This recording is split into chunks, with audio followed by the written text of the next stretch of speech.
Welcome to the first episode of I Can't Even. I'm Zach Myers. And I'm Katelyn Stamas. Thank you for joining us tonight. Let's start with local news. All right, guys, it's that time of year again, the time of the clueless herds of freshmen. And if you're wondering what the heck we're talking about, that probably means you're a freshman or you're a hermit continuously reminding your Netflix that, yes, I'm still watching The Orange is the New Black. Here are a few simple ways to pick out the newbies. Number one, to start, always look to the clumps. Fresh meat only travel in packs, but if you happen to spot a loner, you may see the typical freshman carrying their ID and keys dangling from the lanyard around their neck. Secondly, if you happen to be close enough to overhear their chatter, you most definitely will hear the blatant mispronunciations of common Marquette buildings such as Schroeder and Lallemeyer. The third sign is the obvious look of terror when trying to find their way around campus, while also trying to look nonchalant reading the campus map. Wait, Johnston Hall isn't at 23rd and Kilbourne? Oh dear. Last but not least, freshmen always come prepared for the first day of class, carrying every textbook, a binder for each class, at least 32 pens, a map of the campus, and sweat dripping down their armpits. There you have it, our simple four-step guide to spotting the newbies. Well, freshmen, welcome back to the bottom of the totem pole. Little did you know your 4 years of high school didn't even begin to prepare us for what we have faced the first few weeks of college. Have you felt the true meaning of naked and afraid by locking yourself out of your dorm in just a robe after a shower with only a towel to keep your dignity from being exposed? How about walking down Kilbourne with upperclassmen starting to clap and shouting freshmen from their balconies? What about sprinting to Cobean at 6:28 because if you don't make dinner time, you have to eat in McCormick? Lastly, no one can deny awkwardly seeing people you have met on the weekend and questioning if you should say hi or hide your face. But don't worry, you probably have their number somewhere in your phone to text them later. You're not alone, little freshman. Everyone is struggling to survive right now, and it's not even midterm. Embrace the struggle, and welcome to your freshman year. Over the weekend, I decided to help out the newcomers on campus and give them a tour. Take it away, me! This is a great pattern. All the things you don't know about different buildings and places. It feels weird to be out of Johnston Hall. I haven't left this building in 1 year, 7 months, 13 days, and 42 seconds, 0 minutes. I like this. Yeah, it's being outside, but I'm told I have to go like, back inside in like they haven't let 20 minutes, so let's go. If you're a lover of meats, you're gonna love the Strass Dining Hall. They import over 100 pounds of meat a day, and it's always from foreign countries too. So if you love meats, go to their dining hall. Meat, meat, and more meat. You want a burger? Put meat on it. You want some cheese? Put meat on it. Do you want a dessert? Put some meat on it. This is Carpenter Tower. You can only live in this building if you want to be a carpenter someday. Here we have the Al McGuire Center, where anyone on campus at any time can practice on their one and only basketball court. How kind of Marquette. Here we are at Zilber Hall, where our old president, Father Polars, still has his vast alcohol collection and on-call bartender still residing in the building.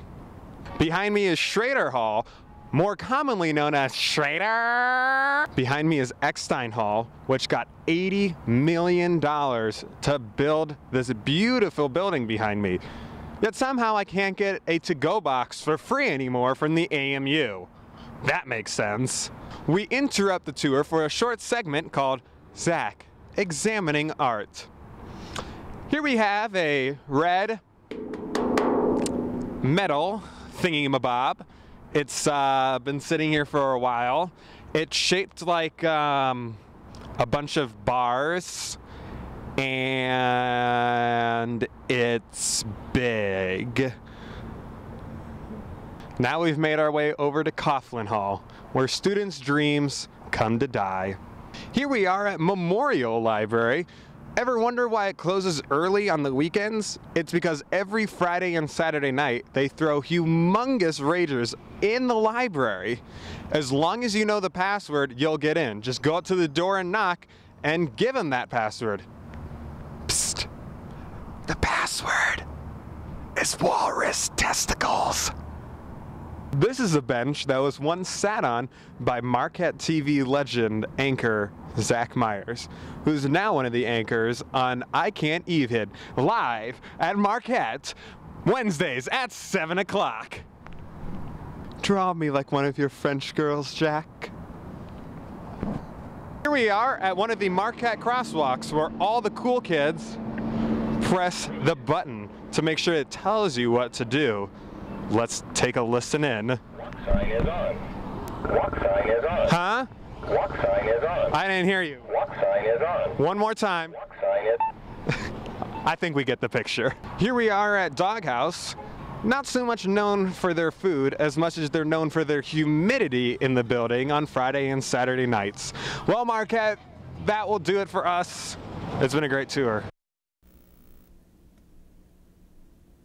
Now we move on to the heated argument of Wisconsin versus Chicago. Okay, so let's be honest. About 96% of Marquette is made up of students from Chicago, which of course means that they are from a nice little paper cup suburb and had visited Chicago approximately once during Christmas 5 years ago.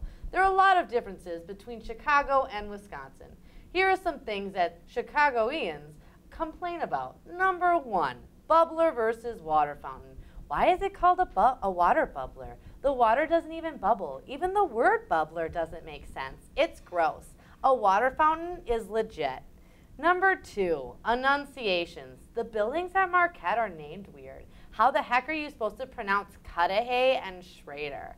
They're practically made up enunciations of the words. Come on, Wisconsin, enunciate.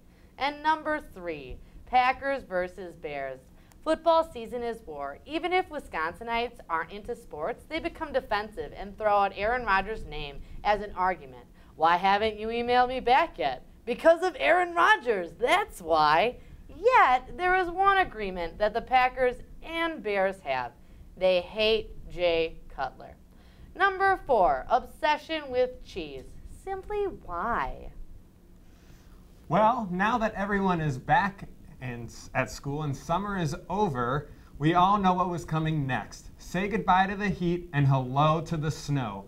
Reporters say that we could be getting up to 50,000 millimeters of snow this winter in Milwaukee. Say goodbye to the ice bucket challenge and hello to the wear shorts in the winter challenge. Say goodbye to teachers having normal signatures on their emails to their classes, and hello to every teacher sending their email with stay warm.